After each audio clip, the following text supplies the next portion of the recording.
Andy, I'll do it, yeah. You're going to be doing it? All right. Thank you, Donald. So this year is the centennial year, just like Manhattan Beach. I think they're identical twins, but Torrance was born 5 minutes before Manhattan Beach. Okay, go ahead.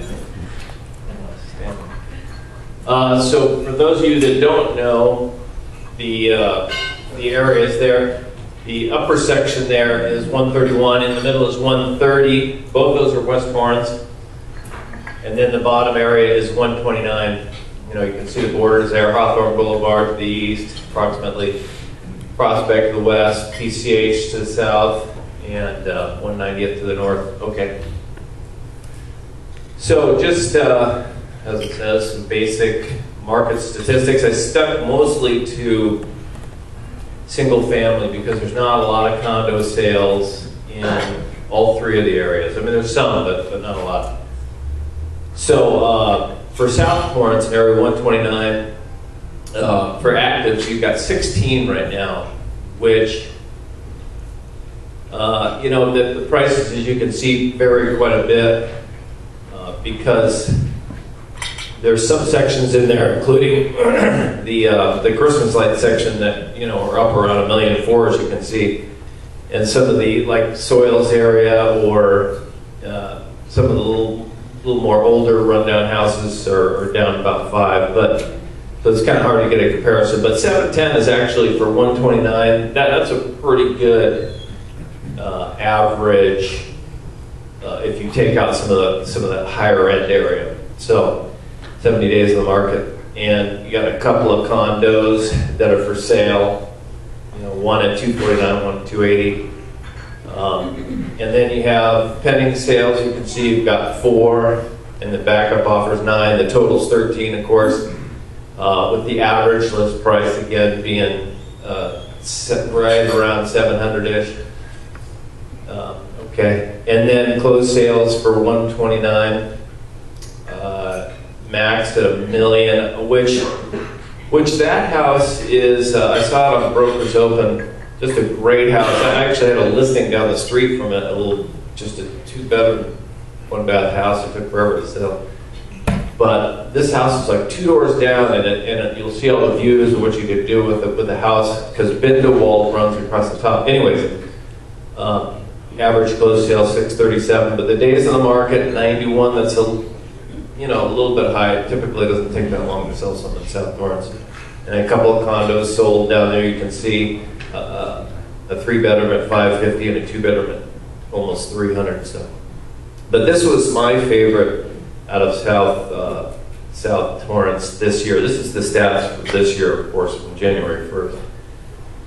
So, you know, that's obviously the front of the house, but the views out the back are as you can see, unblockable, and about all the way to the ocean, 180 degrees, and then to the mountains, and then some stats. So that's the house 5323. I'm sure some of you saw this, but really a great house. It shows 30 days on the market, but I think it sold a lot quicker than that.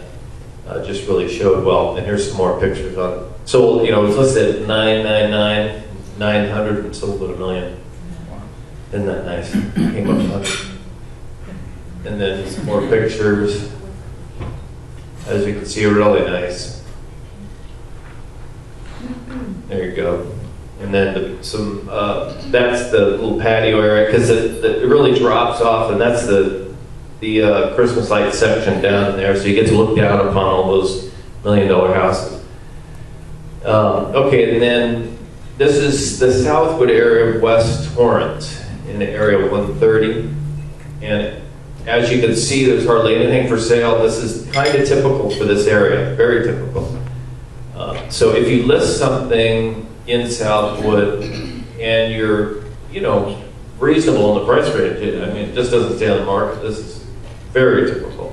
This one is actually on Cathan, was on the market last year, about 9 months ago or so, at $1,150,000, I think it was, and that eventually canceled or expired or whatever, and this Robbie Mills picked it up.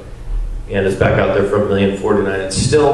It's still a little bit high because, you know, you back up to Sepulveda somewhat, which is a relatively busy street. Elmo, I believe, is a short sale. And then you have Carson Street, I think she's out of the area, broker. And then Lenore there. So, okay, Andy. And I don't think I put the averages on that, but you can see, you can get a general idea. Typically those houses in there, I mean, the really bottom of the barrel really need a lot of work, you know, 525, 550, bad street, all that stuff. But typically your standard house there is well into the sixes, you know, 639, something like that. Okay, and so the pending sales, you can see the average is 606, and the backup offer is 634, average, you know, 618 list price. 54 days on the market, that's actually a long time. Okay. And then the closed sales, 670, 44 days on the market. A couple of condos sold, averaging 344. They're 2-bedroom, 1.5 bath. Okay. And this is my favorite house in that section. This actually was a complete wreck. It was really bad, but the lot is not, it's not 17,000. I don't know where they got that number, but it's about 9,000 something. And you got, there's like 3, 4, 5 maybe lots that size in Southwood. Typically they're all about 5,000 to 6,000. So this is very unusual lot. This is why I like that so much. And it's a corner lot, kind of looks off, it's set up and it looks off the PV. But Gloria Camiso had this and sold very fast. Liz Brown closed it from Remax. And what did it sell at though? 755, okay. And there's some more pictures of it, Andy. You can see the backyard. So I mean, you know, builder's dream. Next one. And okay, so we're into Area 131, which is, you know, the northern area of West Torrance. You've got some pretty good areas in there. You've got the hill section of West Torrance. You've got the southwest section, which is newer, higher-end houses, and then a lot of the stock 50s houses are off to the eastern part of it. So the average list price is $716, 48 days in the market. You've got a couple of condos for sale for, you know, averaging $672, 4-bedroom, 3-bath. And pending sales, backup offer stuff. Pending sales a little higher there. I think that's, I can't remember why that is, but you know, 55 days in the market, 31 days in the market. The average price of all of them is $672, 444, 39 days in the market. A couple of pending condos, 2-bedroom, 3-baths, right around $375. Okay. And yeah, that's a pretty good stat there. The 539, that's real typical for like the eastern section of Area 131. 4 days on the market. And then the max being about 900. That's a real good stat there. The average 726. 40 days on the market. That's really, that's very much West Torrance there, Area 131. And no closed condos for this year. So this is one of my favorites over there on Mildred. This is Ross Cohen's listing. And that's a really good price. Really good price. This is that newer section, built in 1969, 4-bedroom. This is actually on a corner lot, so a nicer, newer, bigger stuff. And that sold at $760. And there's another one here, Andy. On Bartlett, this was Linda McDonough. I don't necessarily, I mean, it's not necessarily my favorite house, but that section, I really like that area. And Bartlett's a little cul-de-sac street. This is another favorite of mine on 131 that closed at $750, which is a pretty good deal. I mean, it's a 7,500 square foot lot, 1,500 square foot house. Anyways, yeah, that's it. And then for this year, since January 1st, area 129, 130, 131, you can see the amount of REO or short sale, which is not a lot. I mean, it's a little more down in South Torrance because you have, it's kind of pockety over there. You do have some distressed areas. Yeah, underwater, yes, that. And then days on the market for all three areas in the last 6 months.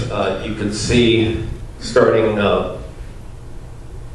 there it got pretty bad in August, real bad, and then we're back down to kind of a normal. It should be a little more. It should be a little less than that actually, but we're getting in there. And then months of inventory you can see is way down in the last 6 months in all three of the areas. All three of the areas, I put them together partly because it's a shortcut, and the other reason is they're pretty similar in prices and houses and all that kind of stuff. So you can see the days on the market are down quite a bit. And then list price versus sold price. The list price obviously being the top line there, and the sold price in the last 6 months. So, not too crazy.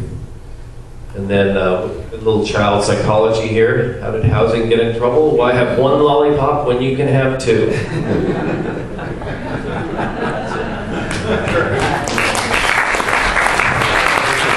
Thank you, Jeff.